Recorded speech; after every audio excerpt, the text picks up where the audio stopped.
Hello, എല്ലാവർക്കും നമസ്കാരം. എല്ലാ പ്രിയപ്പെട്ട പ്രേക്ഷകർക്കും ഐക്കൺസ് ഓഫ് ഇന്ത്യയുടെ പുതിയ എപ്പിസോഡിലേക്ക് ഊഷ്മളമായ സ്വാഗതം. ഐക്കൺസ് ഓഫ് ഇന്ത്യ ഇപ്പോൾ നിൽക്കുന്നത് പെരിന്തൽമണ്ണയിലാണ്.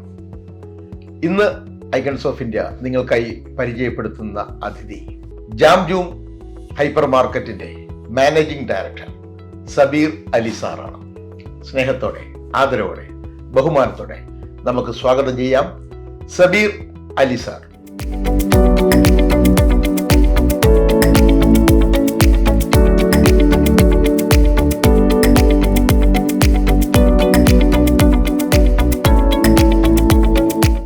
Sabeer Ali sir, icons of ഇന്ത്യയിലേക്ക് സ്വാഗതം. Thank you. അപ്പോൾ ഇന്ന് ഞങ്ങളുടെ പ്രേക്ഷകർ കാത്തിരിക്കുന്നത് സബീർ അലി സാറിന്റെ വിശേഷങ്ങൾ അറിയാൻ വേണ്ടിയാണ്. നമുക്ക് തുടങ്ങാം. അപ്പോൾ ജാം ജൂം, അതിൽ നിന്ന് തന്നെ ആവാം. ജാം ജൂമിനെ കുറിച്ച് പറയുകയാണെന്നുണ്ടെങ്കിൽ ഇത് വാപ്പാന്റെ ഒരു വളരെ ഭയങ്കരമായൊരു സ്വപ്നമായിരുന്നു. വാപ്പയുടെ സ്വപ്നമായിരുന്നു ജാം ജൂം. അപ്പൊ വാപ്പയാണ് ഇത് തുടങ്ങി വെച്ചത്. Is a founder. ഓക്കെ. 2008 ജാം ജൂമിന്റെ ഫസ്റ്റ് സ്ഥാപനം സൗദി അറേബ്യയില് മജാരിദ അബഹ ആ ഭാഗത്തുള്ള സ്ഥലത്താണ് ഈ ഇത് ഫസ്റ്റ് തുടങ്ങുന്നത്. സൗദിയിലാണ് ഇതിന്റെ പ്രാരംഭം. യെസ്, തുടക്കം. അതെ അതെ. അതിനുശേഷമാണ് നമ്മൾ നാട്ടിലേക്ക് കൊണ്ടുപോകുന്നത്. അതെ. പിന്നെ വാപ്പാന്റെ കുറച്ച് ഫ്രണ്ട്സുകളെ കൂട്ടിയിട്ട് അവിടെ ഒരു സംരംഭം തുടങ്ങി. അത് അൽഹംദുലില്ലാഹ്. ഇത് ഏകദേശം എത്ര വർഷമായിട്ടുണ്ട് ഈ ജാം ജൂം ഹൈപ്പർ മാർക്കറ്റ് സൗദിയിൽ തുടങ്ങിയിട്ട്? സൗദിയിൽ തുടങ്ങിയിട്ട് 2008 എന്ന് പറയുമ്പോ ഇപ്പോ 2008 തുടങ്ങിയത് അല്ലേ? 2008. നമ്മളിവിടെ ശരിക്കും സൂപ്പർ മാർക്കറ്റ് 2013 നമ്മളിവിടെ സ്റ്റാർട്ട് ചെയ്യുന്നത്. കൊണ്ടുവന്ന് ലുലു വരെ ഇവിടെ എത്തിയിട്ടില്ല. ലുലുവിന്റെ ഒരു തുടക്കം ഏകദേശം നമ്മൾ ഇങ്ങനെ ഒരു ഹൈപ്പർ മാർക്കറ്റ് സൂപ്പർ മാർക്കറ്റ് എന്നൊക്കെ പറഞ്ഞാൽ നമുക്ക് അറിയില്ല. നമ്മളൊരു വീഡിയോ ചെല്ലുന്നു, പഞ്ചസാര വായിക്കുന്നു, അവര് കടലാസിൽ പൊതിഞ്ഞ് ഒരു ഇതൊക്കെ വെച്ച് ഇങ്ങനെ കെട്ടി പൊട്ടിച്ച് ഇങ്ങനെ തന്നല്ലേ എല്ലാവരും കൂട്ടി, അങ്ങനെയൊക്കെയാണ്. ഇപ്പൊ അതിനുശേഷമാണ് നമ്മൾ ഇത് വന്നതിന് ശേഷമാണല്ലോ നമുക്ക് ഇഷ്ടമുള്ളത് നമ്മൾ എടുക്കുന്നു, നമ്മളെടുക്കുന്ന ആ ഒരു സിസ്റ്റം വന്നത്. ആ സമയത്ത് വാപ്പാന് നമ്മള് സബീർ അലി സാറ് അവിടെ ഉണ്ടായിരുന്നോ? ഇല്ല, ഞാൻ സൗദിയിലായിരുന്നു. ആ ടൈമിൽ ഞാൻ പഠിക്കുകയായിരുന്നല്ലോ. അപ്പൊ ചെറിയ പ്രായത്തിലാണ് അവിടെ തുടങ്ങുന്നത്. ജാം ജൂം എന്ന് പറയുന്ന രസമുള്ളൊരു പേരാണ്, ഒരു അട്രാക്റ്റീവ് അല്ലെ പേരാണ്. ഇതിന് ആരാണ് ഈ പേരിട്ടത്? ഫാദർ തന്നെയാണ് ഇതിന് പേരിട്ടത്. ആണല്ലേ. ഇതിന് വലിയ അർത്ഥങ്ങൾ എന്തെങ്കിലും ഉണ്ടോ? അപ്പൊ അതിന്റെ സൗദി, അതായത് അവരെ സ്പോൺസറെ പിന്നെ ആ ഒരു കുടുംബത്തിന്റെ പേരാണ് ശരിക്കും ജാം ജൂം എന്നുള്ളത്. ജാം ജൂം എന്ന് പറഞ്ഞ ഗോത്രമാണ്. അതെ അതെ അതെ. ഓക്കെ. നമ്മുടെ നബി സല്ലല്ലാഹു അലൈഹി വസല്ലമയുടെ ഖുറൈശി ഗോത്രം എന്ന് പറഞ്ഞ പോലെ അവിടെയുള്ള ഒരു ഗോത്രത്തിന്റെ പേരാണ് ജാം ജൂം. കൊള്ളാം, നല്ല പേരാണ്. അങ്ങനെ അവിടെ നമ്മൾ സൗദി അറേബ്യയിൽ വാപ്പയായിട്ട് തുടങ്ങി വെച്ചു. അതിനുശേഷം അത് ഗംഭീരമായിട്ട് മുന്നോട്ട് പോയി അല്ലെ? പിന്നെ അതിനുശേഷം നമ്മൾ എങ്ങനെയാണ് അത് കേരളത്തിൽ വരാനുള്ള സാഹചര്യം എങ്ങനെ വെച്ചാല് അതിന് എനിക്ക് ചെറിയ പങ്കുണ്ട്. അതിൽ ഇത് ചെറുതായിട്ട് പറഞ്ഞു, ചെറുതല്ല വലിയ പങ്കുണ്ടാവും. പിന്നെ ആക്ച്വലി ഞാൻ ബേസിക്കലി എഞ്ചിനീയറിംഗ് ബാക്ക്ഗ്രൗണ്ട് ആണ്. ഞാൻ BSc EC ആണ്. അത് കഴിഞ്ഞ് ഞാൻ നെറ്റ്വർക്കിംഗ് പിന്നെ ഇതില് അതായത് മൈക്രോസോഫ്റ്റ് പ്രൊഫഷണൽ എഞ്ചിനീയറാണ്. ഈ ഒരു പിന്നെ കാലഘട്ടത്തിൽ ഞാൻ ഇവിടെ എറണാകുളത്ത് ഒരു വിസാറ്റ്, അതായത് എയർടെലിന്റെ വിസാറ്റ് സാറ്റലൈറ്റ് എഞ്ചിനീയർ ആയിട്ട് വർക്ക് ചെയ്തുകൊണ്ടിരിക്കും. അപ്പോൾ ആ ടൈമിൽ യാത്രകൾ നമ്മൾ കുറെ ചെയ്യണം. അപ്പൊ അന്ന് വാപ്പാക്ക് ഇതേപോലെ ഇനിയിപ്പോ ഈ പിന്നെ സൂപ്പർ മാർക്കറ്റ് അല്ലാതെ വേറെ കുറെ നാട്ടിൽ പിന്നെ ചെറിയ ബേക്കറി അങ്ങനത്തെ ഓരോ ബിസിനസ്സും കാര്യങ്ങളൊക്കെ ഉണ്ടായിരുന്നു. അതായത് തുണി ഷാപ്പ്, മറ്റേ ജെൻസ് വെയർ, അങ്ങനത്തെ ചെറിയ ചെറിയ കച്ചവടങ്ങളൊക്കെ ഉണ്ടായിരുന്നു. അപ്പോൾ അത് ഞാൻ എന്താ വെച്ചാൽ ഞാനൊരു എൻ്റെ ഒരു +2 ശേഷം ഞങ്ങൾ ഇതേപോലെ ഈ ജെൻസ് വെയറിലും ഇതിലൊക്കെ ഞങ്ങൾ പിന്നെ അവിടെ വർക്ക് ചെയ്യും, അങ്ങനത്തെ കാര്യങ്ങളൊക്കെ ഉണ്ട്. അപ്പോൾ ഈ ഒരു എനിക്കൊരു മൈഗ്രെയിൻ്റെ ഒരു തലവേദന വന്ന് ഫസ്റ്റ് നിന്നാണ്. അപ്പോൾ ഈ യാത്ര ചെയ്യാൻ ഭയങ്കര ബുദ്ധിമുട്ടായി. അപ്പോൾ ഫാദർ നമ്മൾ എന്താ വെച്ചാൽ ഒന്നിനും ഒരു ഇതിനും നമ്മളെ ഫോഴ്സ് ചെയ്തില്ല ഈ അത് ചെയ്യുമെന്ന് പറഞ്ഞാൽ. അതായത് ഫുൾ നമ്മളെ ഫ്രീ ആക്കി വിട്ടിട്ടായിരുന്നു. അപ്പോൾ അങ്ങനെ ഫാദറിനോട് ചോദിച്ചു, ഞാനിങ്ങനെ ബിസിനസ്സൊക്കെ ഇറങ്ങിയാലോ നിങ്ങളെ ചോദിച്ചു. അപ്പോൾ ആയിക്കോട്ടെ, അതൊക്കെ നിന്റെ താല്പര്യം എന്താ വെച്ചാൽ ചെയ്യാം, അതിന് വേണ്ട എന്ത് ഹെൽപ്പ് വേണമെന്നുണ്ടെങ്കിൽ നമുക്ക് ചെയ്യാന്ന്. അന്ന് അങ്ങനെ ഒരു ട്രെൻഡാണ് ഈ ജെൻസ് വെയറിന്റെ ഒക്കെ ഒരു ഇത് ടൈമാണ്. അപ്പോൾ നമുക്ക് എന്താ വെച്ചാൽ ഓൾറെഡി ഇതിലൊരു എക്സ്പീരിയൻസും ഉണ്ട്. നമ്മൾ മഞ്ചേരി ഒരു ഷോപ്പ് ഉണ്ടായിരുന്നു. പിന്നെ ഞാനും എൻ്റെ കുറച്ച് കൂട്ടുകാരന്മാരും ഇതേപോലെ അങ്ങനെ അത് പിന്നെ ഒരു ജെൻസ് വെയർ തുടങ്ങുന്ന രീതിയിൽ ഞങ്ങളൊരു സ്ഥലം നോക്കാൻ വേണ്ടി ഇങ്ങനെ അന്വേഷിച്ച് നടക്കുന്നത്. അങ്ങനെ മലപ്പുറത്ത് നമ്മളെ ഇപ്പോഴുള്ള ബിൽഡിങ്, അത് പിന്നെ അവിടെ ജുമാ മസ്ജിദിന്റെ അവരെ കീഴിലുള്ള ബിൽഡിംഗ്. അപ്പൊ അങ്ങനെ വാപ്പനോട് പറഞ്ഞു അവിടെ അങ്ങനെ ഒരു ബിൽഡിംഗ് പോകുന്നുണ്ട്, നിങ്ങൾ അവിടെ കമ്മിറ്റിക്കാരുമായിട്ട് സംസാരിക്കുക. അങ്ങനെ വാപ്പ അങ്ങനെ പോയിട്ട് സംസാരിച്ചു. അപ്പൊ അവർ പറഞ്ഞു ഞങ്ങളത് ചെറിയ അത് അന്ന് ഒരു 3 ഷട്ടറുള്ള ഒരു റൂമേ അവർ ഉണ്ടാക്കിയിട്ടുള്ളൂ. അപ്പൊ ഞങ്ങൾ അതിന്റെ ബാക്കിലോട്ട് കൂടി കുറച്ചും കൂടി സ്ഥലം ഉണ്ടാക്കി, നിങ്ങൾക്ക് വേറെ എന്തെങ്കിലും പ്രൊജക്റ്റുകൾ ഉണ്ടെന്നുണ്ടെങ്കിൽ നിങ്ങൾക്ക് പറഞ്ഞോളൂ എന്ന് പറഞ്ഞിട്ട് ആ ഒരു രീതിയിൽ അവർ അപ്രോച്ച് ചെയ്തു. അപ്പോൾ അങ്ങനെ വാപ്പാന്റെ ആ മൈൻഡിലുണ്ടല്ലോ ഒരു 5 വർഷമായിട്ട് ഇങ്ങനെ ഇവിടെ അപ്പൊ ഇങ്ങനെ വാപ്പനോട് പറഞ്ഞു ഈ വേണമെന്നുണ്ടെങ്കിൽ അതിൽ ജെൻസൂർ തുടങ്ങിക്കോ, മറ്റേതിൽ ഞങ്ങള് ഇങ്ങനെ ഇതേപോലെ സൂപ്പർ മാർക്കറ്റ് തുടങ്ങി. അങ്ങനെയാണ് ഇതിന്റെ ഒരു ഫസ്റ്റ് സ്റ്റാർട്ടിങ് ഇവിടെ ഉണ്ടായിട്ടുള്ളത്. അപ്പൊ ജാം ജൂം ഹൈപ്പർ മാർക്കറ്റിന്റെ കേരളത്തിന്റെ ഉദയം അങ്ങനെയാണ് ഉണ്ടായത്. അപ്പൊ എന്തായാലും നമ്മുടെ ജാം ജൂം ഹൈപ്പർ മാർക്കറ്റിന്റെ ഫൗണ്ടർ എന്ന രീതിയിൽ വാപ്പയാണ്. വാപ്പയുടെ പേരെന്ന് പറഞ്ഞോളൂ. അബ്ദുൽ കബീർ എന്നാണ് വാപ്പാന്റെ പേര്. അബ്ദുൽ കബീർ. അപ്പൊ അദ്ദേഹം ഇല്ല, അപ്പോ ഈ നെക്സ്റ്റ് മന്തിലേക്ക് 4 വർഷമായി. അപ്പൊ സൗദിയിൽ നിന്നും നമ്മൾ ഈ കേരളത്തിലേക്കും നമ്മൾ തുടങ്ങി. ഇതിന്റെ ആദ്യം കാലങ്ങളിൽ ഹെൽപ്പുകൾ ആരെങ്കിലും ഒറ്റക്കാണോ തുടങ്ങിയത്, ആരെങ്കിലൊക്കെ സഹകരണത്തോടുകൂടി? അല്ല, വാപ്പാന്റെ കൂടെ ഇതേപോലെ ഓരോ ചെറിയ ചെറിയ സ്ഥാപനങ്ങൾ പറഞ്ഞല്ലോ മുന്നേ. അപ്പോൾ അതിലൊക്കെ ഓരോ പാർട്ട്നേഴ്സ് ഉണ്ടായിരുന്നു. അപ്പൊ ഈ ഒരു പ്രവാസി ഒരു കൂട്ടായ്മ, അവര് ആ ഫ്രണ്ട്സ് അവരാണ് ഇതിൽ ഫസ്റ്റ് ഒരു 8 പേരുണ്ട്. അവരാണ് ഫസ്റ്റ് ഇതിൽ വാപ്പാന്റെ കൂടെ ഉണ്ടായി ഇൻവെസ്റ്റർമാരായിട്ടുണ്ട്. ഇപ്പൊ അത് എത്ര ഇതായി സ്ഥാപനമാണ് ഇപ്പൊ കേരളത്തിൽ? നമ്മള് നിലവിൽ 5 സ്ഥാപനങ്ങൾ ഇപ്പോൾ ഓൾറെഡി റണ്ണിങ്ങിലാണ്. ഓൾറെഡി ഇപ്പോൾ പെരിന്തൽമണ്ണയിൽ ഒരു സ്ഥാപനമുണ്ട് അല്ലെ? അത് അവിടെ ഇരുന്നാണ് നമ്മളിപ്പോ സംസാരിച്ചുകൊണ്ടിരിക്കുന്നത്. ഇനി മറ്റുള്ള സ്ഥാപനങ്ങൾ എവിടെയൊക്കെയാണ്? രണ്ടാമത് നമ്മൾ പെരുന്തമണ്ണയാണ് തുടങ്ങിയത്. ഈ പെരുന്തമണ്ണ തൊട്ടിട്ടാണ് ഞാൻ ഇതിൽ ഫുൾ ആക്റ്റീവ് ആയത്. മറ്റേത് ഈ ജെൻസ് വെയറും കാര്യങ്ങളായിട്ട് അങ്ങനെ നടക്കുകയായിരുന്നു. അതും ഇതും കൂടി രണ്ടിലും കൂടി ഇങ്ങനെ സപ്പോർട്ട് ചെയ്തിട്ട്. അപ്പൊ നമ്മൾ പെരുന്തമണ്ണ മുതലാണ് നമ്മൾ ശരിക്കും ഇതിലേക്ക് ഒന്ന് ഇറങ്ങിയത്. അതിനുശേഷമാണ് നമ്മൾ മറ്റുള്ള പിന്നെ എവിടെയൊക്കെ ഉണ്ട് ഇപ്പോൾ സ്ഥാപനങ്ങൾ? ഇപ്പോ അത് കഴിഞ്ഞിട്ട് നമ്മൾ കൽപ്പറ്റ തുടങ്ങി. കൽപ്പറ്റ ഏകദേശം 2018-19 പിന്നെ അതിന്റെ ശേഷം നമ്മൾ നിലമ്പൂര് ഒരു ബ്രാഞ്ച് വന്നു. അത് ഇതേപോലെ 2020 പിന്നെ നമ്മൾ ഇതേപോലെ കാലിക്കറ്റ് വാപ്പാന്റെ മരണത്തിന് ശേഷം ഞാൻ ഇൻചാർജ് ആയതിനു ശേഷം നമ്മൾ അവിടെ വാപ്പാടെ ആഗ്രഹങ്ങൾ നമ്മൾ ഉയർത്തിക്കൊണ്ടുപോകുക. അതെ, എനിക്ക് തോന്നുന്നു വാപ്പ ഒരു വിഷൻ എന്ന് വെച്ചാൽ ഇത് വേൾഡ് വൈഡില് ഇത് കൊണ്ടുവരാൻ എത്തിക്കാൻ പറ്റും. നമുക്ക് നമ്മളൊരു കഴിവ് പഠിച്ചു വന്നിട്ടുണ്ടെങ്കിൽ എത്തിക്കാം, എപ്പോഴും നമുക്ക് എത്തിക്കാൻ പറ്റും. സൂപ്പർ മാർക്കറ്റിനെ സംബന്ധിച്ച് ഓരോ മന്ത്ലി ഓരോ എന്താ പറയാ ഓഫറും കാര്യങ്ങളും ഉണ്ടാകും. കാരണം ഒരു ഇന്ന ടൈമില് എന്താ സീസൺ എന്നുള്ള ഒരു ഇത് സൂപ്പർ മാർക്കറ്റ് ഹൈപ്പർ മാർക്കറ്റ് ഉള്ള സ്ഥാപനങ്ങൾക്ക് ഇല്ല. അവർക്ക് എവറി മന്ത് എന്തായാലും എന്തൊരു ഫംഗ്ഷന് അവർക്ക് ഉണ്ടാവും. ഇവിടെ വന്നു കഴിഞ്ഞാൽ നമ്മൾ നല്ല ഓഫറുകളോടുകൂടി തന്നെ ഗൃഹോപകരണങ്ങളാണെങ്കിലും, അതായത് ഒരു വീട്ടിന് വേണ്ടി എല്ലാം ഉണ്ടല്ലേ. ഹൈപ്പർ മാർക്കറ്റ് പറയുമ്പോൾ എല്ലാം ഉണ്ട്, അധികം പോകേണ്ട കാര്യമില്ല. അപ്പൊ ഒരു വീട്ടിൽ വേണ്ടുന്ന എല്ലാ സംഭവങ്ങളും എല്ലാ സാധനവും വാങ്ങിക്കാൻ വേണ്ടി നേരെ ജാം ജൂം ഹൈപ്പർ മാർക്കറ്റിലേക്ക് എത്തിയാൽ മതി. അതിന്റെ ഏതെങ്കിലും ബ്രാഞ്ചിൽ എത്തിയാൽ മതി. കൈ നിറയെ എന്താ പറയുക ഓഫറുകളുമായിട്ട് ഞാൻ കണ്ടു. അവിടെ വന്നു കഴിഞ്ഞപ്പോൾ തന്നെ ഞാൻ ഒത്തിരി ഓഫറുകൾ കണ്ടു. 12 ലിറ്ററിന്റെ പ്രഷർ കുക്കർ വെറും 3000 മേലെ ഉള്ളതൊക്കെ വെറും 2000 താഴെയാണ് കൊടുക്കുന്നത്. അതെ, പിന്നെ നമ്മൾ ഫസ്റ്റ് നമ്മളാണ് ഈ ഒരു JRP എന്ന് കണ്ട ഒരു കൺസെപ്റ്റ് ജാം ജൂം റീറ്റെയിൽ പ്രൈസ്. ഓക്കെ, അതായത് MRP-യിൽ നമ്മളൊരു സാധനം വിൽക്കുന്നില്ല. ഒക്കെ ഇനിയിപ്പോ ബിസ്ക്കറ്റ് ആണെന്നുണ്ടെങ്കിലും ഒരു 50 പൈസയും മേൽ കുറവായുള്ള, ഇതിപ്പോ ഏറ്റവും മാർജിൻ കുറഞ്ഞ സാധനങ്ങളാണ് ഈ ബിസ്ക്കറ്റ് അതുപോലെയുള്ള ബ്രെഡുകൾ. ഇതൊക്കെ നമ്മൾ ഈ JRP എന്നുള്ള ഒരു കൺസെപ്റ്റിലാണ്. MRP-യിൽ നമ്മളൊരു സാധനം MRP-യിൽ കുറച്ചാണ് നമ്മൾ കൊടുത്തോണ്ടിരിക്കുന്നത്. അതെ അല്ലെ? അപ്പോൾ ആ ഒരു ലാഭം കൂടി നമുക്ക് വാങ്ങിക്കാൻ വരുന്ന ആൾക്കാർക്ക് കിട്ടും. അപ്പോൾ ഒന്നും മടിച്ചു നിൽക്കേണ്ട. എല്ലാ ആഘോഷങ്ങൾക്കും വീട്ടിലേക്ക് എന്ത് ആവശ്യങ്ങൾക്കും വേണ്ടി വരുമ്പോൾ ജാം ജൂം ഹൈപ്പർ മാർക്കറ്റ് തന്നെ വരിക. മികച്ച ഓഫറുകളോടുകൂടി തന്നെ എല്ലാവിധ ഗൃഹോപകരണങ്ങളും എല്ലാം വാങ്ങിച്ചിട്ട് പോകാൻ പറ്റും. അപ്പോൾ നമ്മൾ ഈ ഒരു 5-6 സ്ഥാപനങ്ങളോട് എത്ര സ്റ്റാഫുകളുണ്ട്? നമുക്കിപ്പോ അറൗണ്ട് ഒരു 700 സ്റ്റാഫ് ഇപ്പോ നമുക്ക് നിലവിലുണ്ട്. അത് ശരിയാണ്, 100ഓളം തൊഴിലാളികളാണ് എല്ലാവരും കൂടി അല്ലേ? അതായത് ഇപ്പോ നമ്മൾ ഓൺ തൊഴിലാളികൾ ഒരു 500 എന്തായാലും നമ്മളുണ്ട്. പിന്നെ ഈ പ്രൊമോട്ടേഴ്സ് അങ്ങനെയുള്ള രീതിയിൽ ഒരു 700. വലിയൊരു സ്ഥാപനമായിട്ട് മാറി. വാപ്പാന്റെ ഒരു വിഷൻ എന്താന്ന് വെച്ചാല് 2025 അത് കവർ ചെയ്യുമ്പോൾ ഒരു 1000 പേർക്ക് നമുക്ക് തൊഴിൽ കൊടുക്കണം. നമ്മുടെ ഈ ജാം ജൂം ഹൈപ്പർ മാർക്കറ്റ് കൊണ്ട് 1000 കുടുംബങ്ങളെങ്കിലും കഴിയണം. നല്ലൊരു ചിന്തയാണ് വാപ്പാന്റെ ഒരു. ഞങ്ങളതിൽ എല്ലാവരും ഒരു കോട്ടുണ്ട് നമ്മൾ ഇവിടെ കയറി വരുന്നത്, ശ്രദ്ധിച്ചോ അറിയില്ല. ഇതിന്ന് പ്രോഫിറ്റ് ഉണ്ടാക്കുക എന്നുള്ളതിന് ഉപരി കുറെ ആളുകൾക്ക് ജോലി കൊടുക്കുക എന്നുള്ള ഒരു കൺസെപ്റ്റാണ്. അത് ആ ഒരു നിയത്തിലാണ് ഫാദറിനെ തുടങ്ങിയത്. നല്ലൊരു മനസ്സാണ്. അതെ, നല്ല മനസ്സ് പഠിച്ചോ കണ്ടുകൊണ്ടാണ് നമുക്ക് കുറെ പേരുടെ പ്രാർത്ഥനകൾ നമുക്ക്. തീർച്ചയായിട്ടും. ഓക്കെ, നമ്മുടെ ഇവിടുത്തെ തൊഴിലാളികളൊക്കെ എങ്ങനെയാണ് എടുക്കുന്നത്? നമ്മൾ ഇന്റർവ്യൂ എടുക്കുന്നത്? എൻ്റെ ക്വാളിഫിക്കേഷൻ എങ്ങനെയൊക്കെയാണ്? നമ്മൾ ക്വാളിഫിക്കേഷനിൽ നമ്മൾ ഫോക്കസ് ചെയ്യുന്നില്ല. നമ്മളെന്താ വെച്ചാൽ അവർക്ക് സ്കില്ല്, അതിപ്പോൾ ചില ആളുകൾ ഉണ്ടാകും അവർക്ക് അവരുടെ സാഹചര്യങ്ങൾ കൊണ്ട് ചിലപ്പോൾ പഠിക്കാനൊന്നും സാഹചര്യം ഉണ്ടാവില്ല. അപ്പോൾ എന്താ വെച്ചാൽ നമ്മൾ അവരുടെ സ്കില്ല് നമ്മൾ ടെസ്റ്റ് ചെയ്യും. അതായത് ഒരു ആളുകൾക്ക് ചില കാര്യങ്ങൾക്ക് പ്രത്യേക സ്കില്ലായിരിക്കും. അപ്പോൾ അങ്ങനെയുള്ള സ്റ്റാഫുകളാണ് നമ്മൾ റിക്രൂട്ട് ചെയ്യുന്നത്.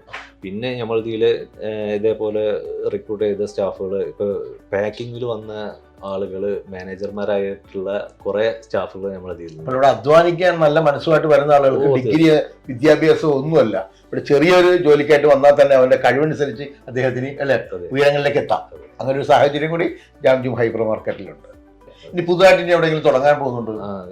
നെക്സ്റ്റ് മന്ത് 9th നമ്മള് മേലാറ്റൂർ ഒരു പുതിയ ഷോറൂം. മേലാറ്റൂര് പുതിയ ഷോറൂം. അത് നമ്മൾ പുതിയൊരു കൺസെപ്റ്റിലാണ് തുടങ്ങുന്നത്. അതെന്ത് കൺസെപ്റ്റാണ്? അത് മേലാറ്റൂർ മാർട്ട് എന്ന് പറഞ്ഞിട്ട് ഒരു കൺസെപ്റ്റാണ്. അതായത് റൂറൽ ഏരിയകളിൽ നമുക്ക് ഇത്ര വൈഡ് ആയിട്ട് വേണ്ടല്ലോ. അപ്പൊ എന്ന് വെച്ചാൽ ഇതിനൊന്ന് ജസ്റ്റ് ഒന്ന് സിങ്ക് ചെയ്തിട്ട് പിന്നെ ഒരു 10,000 സ്ക്വയർ ഫീറ്റില് സ്ഥാപനം. അപ്പോൾ തന്നെ ഓൾ ദി ബെസ്റ്റ് കേട്ടോ. അതും അടിപൊളിയായിട്ട് മുന്നോട്ട് പോട്ടെ. അപ്പോൾ പെരിന്തൽമണ്ണയിൽ തന്നെയാണോ ജനനം? അല്ല, ഞാൻ മലപ്പുറത്താണ്. മലപ്പുറം വീട് മലപ്പുറത്താണ്. മലപ്പുറത്താണ്. ഓക്കെ. മലപ്പുറത്ത് കുടുംബ പേരെന്താണ്? കുടുംബ പേര് പറക്കോട് എന്നാണ്. പറക്കോട് അല്ലേ? അപ്പടെ പേര് പറഞ്ഞാണോ? ഒന്നുകൂടി പറഞ്ഞോളൂ. അബ്ദുൽ കബീർ എന്നാണ്. അബ്ദുൽ കബീർ. അപ്പടെ പേര് അബ്ദുൽ കബീർ. ഉമ്മയുടെ പേര്? ഉമ്മ പേര് റംല എന്നാണ്. ഓക്കെ. സഹോദരങ്ങളും സഹോദരിമാരും? എനിക്ക് 2 സഹോദരന്മാരുള്ളത്. അവരെന്ത് ചെയ്യുന്നു? അവര് പിന്നെ ഒരാളിപ്പോ UK പഠിക്കാൻ, ചെറിയ ആള് UK പഠിക്കാണ്. മറ്റേ ആള് ഇവിടെ കൂടെ നമ്മളെ ബിസിനസ് തന്നെ ജാമത്തിൽ തന്നെ ഉണ്ട്. ഇവിടെ തന്നെ കൊടുത്തിട്ടുണ്ട്. നമ്മുടെ കാര്യങ്ങളൊക്കെ നോക്കിയിട്ട് അല്ലേ, ഒരു പാർട്ണർ പോലെ നിൽക്കുന്നു. അതെ, വർക്കിംഗ് ഡയറക്ടറാണ്, എക്സിക്യൂട്ടീവ് ഡയറക്ടറാണ്. ഓക്കെ, ശരി ശരി ശരി. നമ്മുടെ വിദ്യാഭ്യാസമൊക്കെ എങ്ങനെയായിരുന്നു? ഞാൻ പഠിച്ചത് ഇലക്ട്രോണിക്സ് മേഖലയിലാണ് പഠിച്ചത്. ഒരു 7th വരെ നമ്മുടെ നാട്ടിലുള്ള ഒരു സ്കൂളിലാണ് പഠിച്ചിട്ടുള്ളത്, AMUP സ്കൂൾ എന്ന് പറയുന്നത്. അത് കഴിഞ്ഞ് എൻ്റെ ഹയർ സെക്കൻഡറി പിന്നെ ചെമ്മങ്കടവ് സ്കൂളിലാണ്. അപ്പൊ എന്തായാലും പഠിക്കാൻ വലിയ ബുദ്ധിമുട്ടൊന്നും ഉണ്ടായിരുന്നില്ല, കാരണം ബാപ്പാണെങ്കിൽ സൗദി അറേബ്യയിലാണ്. അതെ, അവിടെ നമ്മൾ ആ സമയത്തൊക്കെ പഠിക്കുന്ന സമയത്തൊക്കെ ഈ ജാംജൂം ഹൈപ്പർ മാർക്കറ്റ് സൗദിയിൽ തുടങ്ങിയായിരുന്നു നമ്മുടെ ആ വിദ്യാഭ്യാസ കാലത്തൊക്കെ. എനിക്ക് തോന്നുന്നു ഞാൻ ഡിഗ്രിക്കല്ല +2 പഠിക്കുന്ന ആ സമയത്താണ് തുടങ്ങുന്നത് അല്ലേ? ഓക്കെ. അപ്പൊ എന്തായാലും അതിനു മുമ്പ് സൗദിയിലായിരുന്നല്ലോ നാട്ടിൽ ഇവിടെ ജോലി ചെയ്തിട്ടുണ്ട്. ഇതിനു മുന്നേ തന്നെ ഈ ബഗാല, പിന്നെ അതേപോലെ ബൂഫിയ, പിന്നെ സ്റ്റുഡിയോ, അതേപോലെ ഈ ഗാർമെന്റ്സ്, അങ്ങനത്തെ ബിസിനസ്സിലേക്കാണ്. ബിസിനസ്സുമായിട്ട് ബന്ധപ്പെട്ട് വാപ്പാന്റെ വാപ്പ പറഞ്ഞിട്ടുണ്ടെങ്കിൽ പിന്നെ ഈ അടക്ക കച്ചവടം, അതേപോലെ ഈ പനങ്കുരു, കാർഷിക വിളകൾ അത് വിൽപ്പനയായിരുന്നു. ജോലിക്കായിട്ടൊന്നും അങ്ങനെ ആരുമില്ല, സ്വന്തം ബിസിനസ് ആയിരുന്നു അന്ന് മുതൽ. പച്ചക്കറി ബിസിനസ് ആണ് ശരിക്കും വാപ്പാന്റെ നാട്ടിൽ ഉണ്ടായിരുന്ന ബിസിനസ്. അതായത് പിന്നെ വല്യപ്പാന്റെ ഈ കച്ചവടത്തിന് ശേഷം വല്യപ്പാക്കാൻ സുഖം, അതായത് ഈ ഇതിൽ എന്താ വാപ്പ പച്ചക്കറി കച്ചവടം തുടങ്ങി ഇവിടെ നാട്ടിൽ തന്നെ. പിന്നെ അതിനുശേഷം വാപ്പ, പിന്നെ ഞാനുണ്ടായതിനു ശേഷമാണ് വാപ്പ ഗൾഫിൽ പോയത്. ഗൾഫിൽ നിന്നാണ് പിന്നെ ഫസ്റ്റ് ബൂഫി പറഞ്ഞ അങ്ങനത്തെ ആദ്യം നിന്നാണ് ശരിക്കും വാപ്പ കച്ചവടം ശരിക്കും തുടങ്ങി. അപ്പൊ നമുക്കൊരു അങ്ങോട്ട് സൗദിയിലേക്ക് പോകാനുള്ള ഒരു ആഗ്രഹം. അപ്പൊ എന്തായാലും ഓൾറെഡി സൗദിയിലാണല്ലോ. അപ്പൊ എന്തായാലും മക്കൾക്ക് ഓൾറെഡി വാപ്പ അവിടെ എവിടെയാണോ അങ്ങോട്ട് എത്താനുള്ള ഒരു ആഗ്രഹം ഉണ്ടാകും, അല്ലെങ്കിൽ വാപ്പ മക്കളെ അങ്ങോട്ട് എത്തിക്കാനുള്ള ഒരു ആഗ്രഹം ഉണ്ടാകും. എന്തുകൊണ്ടാണ് സൗദിയിലേക്ക് പോകാനുള്ള ആഗ്രഹം? ഇല്ലാഞ്ഞിട്ടാണോ അതോ താല്പര്യം? എനിക്ക് വളരെ ആഗ്രഹം ഉണ്ടായിരുന്നു സൗദിയിലൊക്കെ വർക്ക് ചെയ്യണം. കാരണം അന്ന് പിന്നെ +2 കഴിഞ്ഞിട്ടുണ്ടെങ്കിൽ നേരെ ഗൾഫിലേക്ക് പോവാണല്ലോ. അതെ അതെ, തീർച്ചയായിട്ടും. പക്ഷെ ഞങ്ങൾ എന്റെ ഇതിലൊരു വഴിത്തിരിവ് ഉണ്ടായില്ല. പിന്നെ 10th കഴിയുമ്പോ ഞങ്ങള് ഫാദർ ഇതേപോലെ ഞങ്ങള് ഹജ്ജിന് കൊണ്ടുപോയി. ഞങ്ങൾ ഒരു വർഷം അവിടെ താമസിച്ച് ചെയ്തു. അപ്പോ ഈ അവിടെ എന്ന് വെച്ചാൽ ഈ മജാരിദ എന്ന സ്ഥലത്താണ് ഞങ്ങൾ അന്ന് പിന്നെ വാപ്പാന്റെ ഈ ബിസിനസ്സും കാര്യങ്ങളൊക്കെ ഉണ്ടായിരുന്നു. അത് കുറച്ചൊരു റൂറൽ ഏരിയ ആണ്, നമ്മള് ജിദ്ദന്റെ അത്രയൊന്നും ഇതായിട്ടില്ല. അപ്പോൾ അവിടുത്തെ ആളുകളെ ബുദ്ധിമുട്ടും പ്രയാസങ്ങളും ഇതൊക്കെയാണ് നമ്മൾ അവിടെ ചെന്നിട്ട് കാണേണ്ടത്. അവര് നേരെ പിന്നെ പണിക്ക് പോകണോ, പിന്നെ ഒരു ഉച്ചക്ക് പിന്നെ അവര് ഷോപ്പ് ക്ലോസ് ചെയ്യണം, പിന്നെ കിടന്നുറങ്ങണോ, പിന്നെ അതേപോലെ അങ്ങനെ ഒരു റുട്ടീൻ വെച്ചിട്ട് ഇങ്ങനെ. സൗദിയിൽ ഭയങ്കര കർശനമാണ് നിയമങ്ങളൊക്കെ, ഭയങ്കര എല്ലാ സമയത്ത് അവിടെ ഒരു കട പോലും തുറന്ന് നിൽക്കാൻ പാടില്ല. അന്ന് ഇതേപോലെ എന്നോട് അവിടെ ഉള്ള ഒരു വാപ്പാന്റെ ഒരു സുഹൃത്തിനോട് പറഞ്ഞു, ജന്മം ഉണ്ടെങ്കിൽ ഇങ്ങോട്ട് വരരുത്, നാട്ടിൽ എന്തെങ്കിലും നല്ല സ്വാതന്ത്ര്യം കുറവാണ്, നല്ല രീതിയിൽ പഠിച്ചിട്ട് എന്തെങ്കിലും നല്ല പരിപാടികൾ എന്തെങ്കിലും നോക്കാന്ന് എന്നോട് പറഞ്ഞു. അപ്പൊ ഏകദേശം നമ്മള് 10ാം ക്ലാസ് വരെയൊക്കെ പഠിച്ച ശേഷം ഇലക്ട്രോണിക്സിലേക്ക് കയറി.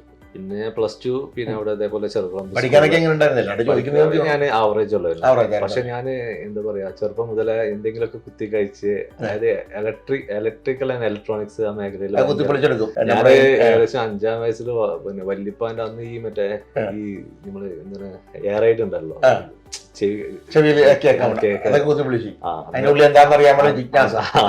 അന്ന് അതിനെത്ര 20,000 രൂപ ഉണ്ട്. പിന്നെ വാപ്പാന്റെ ഇതേപോലെ അളിയന് കൊടുന്നെടുത്താണ് വല്യപ്പാക്ക് കൊടുത്തിട്ട്. അപ്പൊ അതുവരെ കഴിച്ചു കഴിയാ ഒരാളുടെ ഒരു ടേസ്റ്റ് ആണ്. അതെ, പ്രവർത്തിക്കുന്ന ഉള്ളിലാണല്ലോ അതിന്റെ സംഭവം നിൽക്കുന്നത്. എന്തിന്റെ ഉള്ളു കാണാൻ ഭയങ്കര ഉമ്മനെ അങ്ങനെ പറയും ഈ എന്നാ എന്നെ കയറി പൊളിക്കണമെന്നുള്ളത് അന്നൊരു ടോക്ക് ഉണ്ടായിരുന്നു. അപ്പൊ ആ ഒരു നമുക്ക് എന്താ പറയാ നമുക്ക് ഒരു താല്പര്യം തോന്നുന്ന സംഭവങ്ങൾ ഇപ്പൊ TV കാണണേ അതിന്റെ ഉള്ളിൽ എന്തെങ്കിലും സംഭവങ്ങൾ എന്താണെന്ന് അറിയാൻ പറ്റില്ല. അതാണ് ഇലക്ട്രോണിക്സ് വിഭാഗമായിട്ടുള്ള ഒരു ഐഡിയ വരുന്നത്. അപ്പൊ അതുകൊണ്ടാണ് അതിലേക്ക് തന്നെ തിരിഞ്ഞത് അല്ലേ? ഇലക്ട്രോണിക്സ് പഠിച്ചു. എവിടെയായിരുന്നു പഠിച്ചത്? ഞാൻ പിന്നെ ഇവിടെ കോയമ്പത്തൂരാണ് പഠിച്ചത്. ആർട്സ് ആൻഡ് സയൻസ് കോളേജിൽ.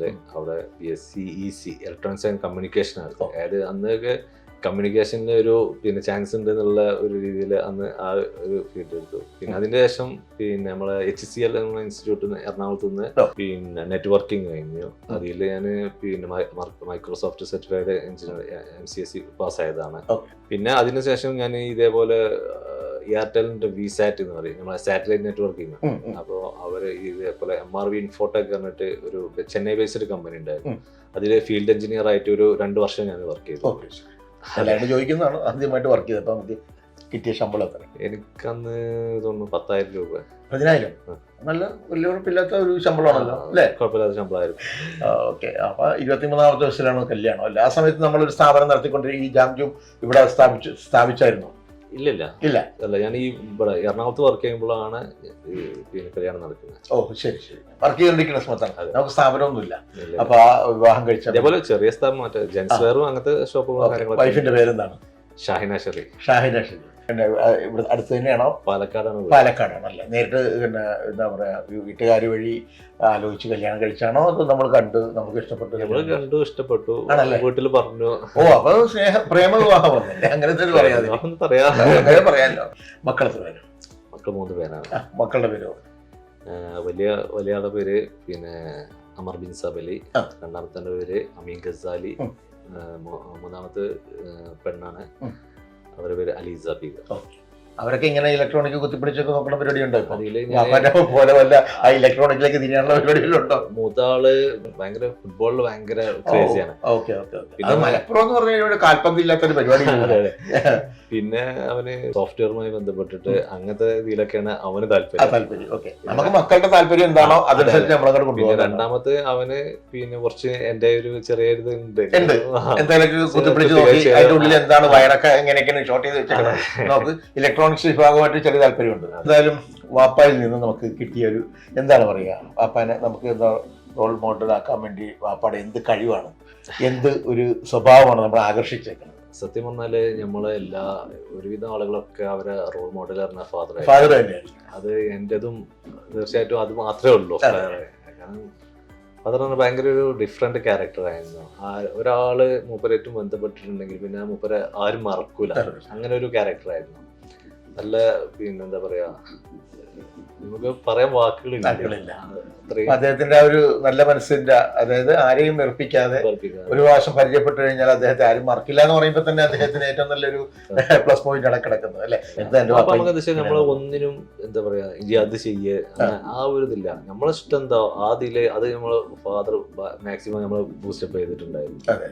അതായത് ഇപ്പൊ നമുക്ക് 2-3 വിഷയങ്ങളിലൂടെ വന്നു കഴിഞ്ഞു. ഒന്ന് കൊറോണ വന്നു, അതിനിടയ്ക്ക് നമുക്ക് പ്രളയം വന്നു, മലപ്പുറം ജില്ലയൊക്കെ മൊത്തം കുഴപ്പമായിരുന്നു. കോവിഡ് ശരിക്കും നമ്മൾ നല്ല എല്ലാവരെയും ബാധിച്ച പ്രതിസന്ധിയായിരുന്നു. പക്ഷെ നമ്മളെന്താ വെച്ചാൽ നമ്മള് ഒരു സ്റ്റാഫിനെ പോലും നമ്മള് ഒഴിവാക്കിയിട്ടില്ല. നമ്മള് സ്റ്റാഫിന് ഇതിൽ ചെറിയൊരു അതായത് നമുക്ക് എന്താ വെച്ചാൽ അന്ന് സൂപ്പർ മാർക്കറ്റ് മാത്രമേ റൺ അയക്കാൻ പറ്റുള്ളൂ. നമ്മളെ ക്രോക്കറി വെയറോ കാര്യങ്ങളൊന്നും നമുക്ക് അന്ന് സൈഡ് പറ്റും. അപ്പൊ നമ്മളെന്താ വെച്ചാൽ അതിൽ ചെറിയ ഷിഫ്റ്റിങ്ങും കാര്യങ്ങളും ഇതൊക്കെ വെച്ചിട്ട് നമ്മളത് അഡ്ജസ്റ്റ് ചെയ്ത് മെയിൻറ്റെയിൻ ചെയ്ത് പോയിട്ടുണ്ട്, തരണം ചെയ്തിട്ടുണ്ട്. പ്രളയത്തിന് നമ്മളെ ഈ പിന്നെ പെരുന്തമണ്ണ സ്ഥാപനത്തിൽ ഇതിന്റെ അടിയിൽ മൊത്തത്തില് വെള്ളം കയറിയിട്ട്, പക്ഷെ അതെന്നൊക്കെ നമ്മളെ സ്റ്റാഫുകളൊക്കെ അന്ന് നല്ല രീതിയിൽ നമ്മള് ഹെൽപ്പ് ചെയ്ത്, കാരണം സാധനങ്ങളൊക്കെ ആ പിന്നെ വെള്ളം വരുന്ന അതിന്റെ തീ തന്നെ നമ്മള് സാധനം മൊത്തം മുകളിലേക്ക് കയറ്റിയൊക്കെ പല ഈ സാധനങ്ങളും. കൊറോണ സമയത്താണ് വാപ്പയുടെ അല്ലേ ഒരു മരണം സംഭവിക്കുന്നത് അല്ലേ? അതെ. അത് പിന്നെ എങ്ങനെയായിരുന്നു അത് സംഭവിച്ചത്? അതായത് വാപ്പാക്ക് മൈസ്തീനി പറഞ്ഞിട്ടൊരു ചെറിയ എന്താ പറയുക ഒരു അസുഖമാണ്. ഓ ശരി. പിന്നെ ചുരുക്കം ആളുകൾക്ക് മാത്രമാണ്, നമ്മളെ അമിതാഭ് ബച്ചനൊക്കെ ഉള്ള ഒരു രോഗമാണ് ശരിക്കും. ഈ മസിലുകൾ ഷെയ്ക്കാണ് ഇതിന്റെ ഒരു ഇത്. അപ്പൊ നമ്മളെന്താ വെച്ചാൽ ഈ പ്രതിരോധ ശേഷി കുറഞ്ഞു. നമ്മളെ ഇപ്പോൾ ഒരു പനിയൊക്കെ വരികയാണെന്നുണ്ടെങ്കിൽ നമ്മൾ ശരിക്ക് പനീനെ ശരിക്കും നമ്മളെ ശരീരം പ്രതിരോധിക്കാനല്ല, അപ്പോഴാണല്ലോ നമ്മളെ ഹീറ്റ് ചൂട് വരുന്നത്. പക്ഷെ ഇത് ഈ ഒരു രോഗത്തിന്റെ പ്രത്യേകത എന്താ വെച്ചാൽ ഇതിനെ അങ്ങോട്ട് സപ്പോർട്ട് ചെയ്യും. അത് പനി ആന്റിബയോട്ടിക് കഴിച്ചാലും മാറില്ല. അപ്പൊ അത്രയും ശ്രദ്ധ ഇതിൽ വരുത്തണം എന്നുള്ള ഫാദറിനോട് പറഞ്ഞു. ആ സമയത്താണ് ഈ കൊറോണ. ഈ സമയത്ത് കൊറോണ അത് പ്രതിരോധം ഒട്ടും ഇല്ലായിരിക്കുന്ന സമയത്ത് അതുകൊണ്ട് വന്നപ്പോൾ അതിനെ പ്രതിരോധിക്കാൻ നമുക്ക് സാധിച്ചില്ല. അപ്പോ ഇത് പിന്നെ ലെൻസിന് ബാധിച്ചും ചെയ്തു. പിന്നെ ശ്വാസമെടുക്കൽ ഇങ്ങനെ ഇതായി. ഫസ്റ്റ് ഒക്കെ ഇതേപോലെ ഞാൻ 1-2 ദിവസം എൻ്റെ കൂടെ അതേപോലെ ഹോസ്പിറ്റലിലൊക്കെ പോകുന്നു. അപ്പം എന്താ വെച്ചാൽ അപ്പോഴും കൊറോണയുടെ ടെസ്റ്റ് ചെയ്യാൻ സമ്മതിക്കില്ല. പപ്പാക്ക് എന്താ വെച്ചാൽ അന്ന് മെഡിക്കൽ കോളേജിലാണല്ലോ ട്രീറ്റ്മെന്റ് ഉള്ളത്. അപ്പൊ മെഡിക്കൽ കോളേജിൽ പോകാൻ മൂപ്പർക്ക് ഭയങ്കര ബുദ്ധിമുട്ട്. പിന്നെ നമ്മൾ ഇതേപോലെ നമ്മളെ ഒരു പിന്നെ ഫാമിലി ഡോക്ടർ ഉണ്ട്, മൂപ്പരെ കണ്ടിട്ട് ഇതേപോലെ ടെസ്റ്റ് ചെയ്തപ്പോൾ കൊറോണ പോസിറ്റീവ് ആണെന്ന്. അപ്പോൾ തന്നെ മൂപ്പര് പറഞ്ഞു ഇവിടെ നമുക്ക് ചാൻസ് ഇല്ല, ഒന്നെങ്കിൽ ബേബി അല്ലെങ്കിൽ പിന്നെ മൈത്ര, ഈ 2 ഓപ്ഷനാണെന്നുള്ളായിരുന്നു. അതായത് ഈ കോവിഡ് ICU ഉള്ളത് അവിടെ അല്ലായിരുന്നു. അങ്ങനെ അത് പിന്നെ ബേബിയിൽ നമുക്ക് സീറ്റ് കിട്ടി, ആകെ ഒരൊറ്റ സീറ്റേ ഉള്ളായിരുന്നു അവിടെ. അന്നെന്ന് പറഞ്ഞ പിന്നെ ആ ഒരു ഇതുപോലെ നമ്മളൊരു ദുരിതം കണ്ടിട്ടില്ല ഒരു കൊറോണ എന്ന് പറഞ്ഞു കഴിഞ്ഞാൽ. എത്ര പേരാണ് നമുക്ക് ഓക്സിജനിൽ കിട്ടാതെ എത്ര പേര് പിടഞ്ഞു വലിക്കുന്നത് നമ്മൾ കണ്ടു. എന്തായാലും പടച്ചോന്റെ ഇതുകൊണ്ട് ഇപ്പൊ എന്തായാലും ആഗ്രഹം പോലെ തന്നെ വാപ്പയുടെ ആഗ്രഹം പോലെ തന്നെ നമ്മൾ ഇവിടെ മക്കളായിട്ട് ഈ സ്ഥാപനം വളരെ മുന്നോട്ട് തന്നെ പോയിക്കൊണ്ടിരിക്കുന്നു അല്ലെ? ജാംജൂം ഹൈപ്പർ മാർക്കറ്റ് മുന്നോട്ട് ഭയങ്കര ഒരു എക്സ്പീരിയൻസ് ആണ് തന്നത്. അതെ തീർച്ചയായിട്ടും. നമ്മുടെ ഈ ജാംജൂം ഹൈപ്പർ മാർക്കറ്റ് ഇങ്ങനെ വിജയകരമായി മുന്നോട്ട് പോകുമ്പോൾ നമുക്ക് ആരോടൊക്കെയാണ് കടപ്പാടുള്ളത്? ഇത് ഞാൻ പറഞ്ഞല്ലോ, ഫസ്റ്റ് പറഞ്ഞല്ലോ, ഇത് ഒരു പ്രവാസി കൂട്ടത്തിന്റെ, അതായത് വാപ്പാന്റെ കൂടെ ഉണ്ടായിരുന്ന ഫ്രണ്ട്സുകൾ അവർ തന്നെയാണ് ഇതില്. പിന്നെ വാപ്പാന്റെ കൂടെ ഫസ്റ്റ് ഉണ്ടായിരുന്നു. അപ്പൊ ആ സുഹൃത്തുക്കളുടെയൊക്കെ ഓർമ്മയുണ്ടെങ്കിൽ പേരുകളൊക്കെ ഒന്ന് പറയും. അവര് അതില് ഒന്ന് അബ്ദുൽ അസീസ് അറിയാം. അവര് പിന്നെ വാപ്പാന്റെ കൂടെ പഠിച്ചതാണ് ഇവിടെ നാട്ടില്. പിന്നെ അതേപോലെ അലവിക്കുട്ടി, അവര് ഇതേപോലെ സൗദിയില് ബിസിനസ് ഉണ്ടായിരുന്നു. പിന്നെ അബ്ദുൽ ഹക്കീം, അവർ ഇതേപോലെ ബിസിനസ് ഉണ്ടായിരുന്നു സൗദിയില്. എന്നാലും വാപ്പാടെ കൂടെയുള്ള ഒരു സൗദിയിലുണ്ടായിരുന്ന കുറെ സുഹൃത്തുക്കളോടാണ് ഏറ്റവും കൂടുതൽ കടപ്പാട് നമ്മുടെ ജാംജൂം ഹൈപ്പർ മാർക്കറ്റ് ഈ നിലയിൽ പ്രവർത്തിച്ചു പോകുന്നത്. അതെ, വാപ്പ എന്താ വെച്ചാൽ നമ്മളൊരു ഫാമിലിക്ക് കൊടുക്കുന്ന ഒരു കൺസിഡറേഷൻ അതേപോലെ ഫ്രണ്ട്സിനും കൊടുത്തിട്ടുണ്ടായിരുന്നു. ഓക്കെ. ആ ഒരു സ്നേഹമാണ് ഇങ്ങനൊരു സ്ഥാപനം തന്നെ ഉണ്ടാകാനും അതിപ്പോൾ വിജയകരമായിട്ട് മുന്നോട്ട് പോകാനും ഉണ്ടാക്കി. എല്ലാം ഇതുപോലെ തന്നെ വാപ്പയുടെ ആഗ്രഹം പോലെ തന്നെ ലോകം മുഴുവൻ ജാംജൂം ഹൈപ്പർ മാർക്കറ്റ് നിറയട്ടെ എന്ന് ആശംസിക്കുകയാണ്. ഇനിയിപ്പോൾ എന്താ പറയുക, നമുക്ക് വന്നിട്ടിപ്പോൾ അധികം എക്സ്പീരിയൻസ് ആയിട്ടില്ല എങ്കിലും നമ്മുടെ ഉള്ള എക്സ്പീരിയൻസ് വെച്ച് പുതിയ തലമുറ എന്നല്ല തന്നെ നമ്മൾ ഇനിയും ഈ ബിസിനസ്സിലേക്ക് വരാൻ ഉദ്ദേശിക്കുന്ന ആളുകൾക്കുള്ള ഒരു ചെറിയൊരു അഡ്വൈസ്. നമ്മളെന്താ വെച്ചാൽ ബിസിനസ് എന്ന് പറഞ്ഞിട്ടുണ്ടെങ്കിൽ അത് ശരിക്കും പഠിച്ചെന്നെ ചെയ്യണം. ഇപ്പോൾ ഞാനിപ്പോൾ ബി സ്കൂളിൽ ഇപ്പോൾ കഴിഞ്ഞ ലാസ്റ്റ് ഇയറിൽ ഒരു MBA ചെയ്തു. അപ്പോൾ നമ്മൾ എന്താ വെച്ചാൽ ബിസിനസ് പഠിച്ച് ചെയ്യുമ്പോൾ അതിൻ്റെതായിട്ടുള്ള ഒരു മാറ്റം നമുക്കുണ്ട്. എന്ത് ബിസിനസ് നമ്മൾ ചെയ്യാൻ ഉദ്ദേശിക്കുന്നെങ്കിലും അതിനെക്കുറിച്ച് എല്ലാം പഠിക്കണം. എടുത്ത് ചാടി ചെയ്യാൻ അതിന്റെ ദോഷങ്ങളും ഗുണങ്ങളും ഒക്കെ നമ്മൾ മനസ്സിലാക്കി അത് തരണം ചെയ്യാനുള്ള എല്ലാ കപ്പാസിറ്റിയോടുകൂടി വേണം നമ്മൾ ഇറങ്ങിത്തിരിക്കാൻ. പിന്നെ ഇതുപോലെ തന്നെ പല പല വിഷയങ്ങൾ നമുക്ക് വരും. സാമ്പത്തികമായിട്ട് ചില വിഷയങ്ങൾ വരും. ഇതുപോലെ അസുഖങ്ങൾ വരുമ്പോൾ ഓരോ എന്തെങ്കിലും പ്രകൃതി ദുരന്തങ്ങൾ വരുമ്പോൾ നമ്മൾ അതിനെല്ലാം നേരിടാനുള്ള ഒരു ചങ്കൂറ്റം. അല്ലാതെ നമ്മൾ എന്ത് ബിസിനസ് ചെയ്താലും ലാഭകരമായിട്ട് ചെയ്യാന്നുള്ള ആ ഒരു ഇതില് നമ്മൾ നിൽക്കാൻ പാടില്ല. അതിനെ എന്ത് തരണം ചെയ്യാൻ പറ്റുമോ അതിനെ കുറിച്ച് നമ്മൾ സ്റ്റഡി ചെയ്യുക, അത് നമ്മൾ അപ്ലൈ ചെയ്യുക. അപ്പൊ എന്തായാലും ഇത്രയും നേരം ഞങ്ങളുടെ പ്രേക്ഷകർക്ക് വേണ്ടി ബിസിനസിന്റെ ജാംജൂമിന്റെ വിശേഷങ്ങളും പേഴ്സണൽ വിശേഷങ്ങളും എല്ലാം പറഞ്ഞതിന് പങ്കിട്ടതിന് നന്ദിയുണ്ട്. Thank you so much. Icons of ഇന്ത്യയുടെ ഇന്നത്തെ എപ്പിസോഡ് ഇവിടെ പൂർണ്ണമാവുകയാണ്. ഇനി നമുക്ക് ഇതുപോലുള്ള നല്ല എല്ലാ അതിഥികളുമായിട്ട് വീണ്ടും കാണാം. അതുവരെ തൽക്കാലം വിടാം.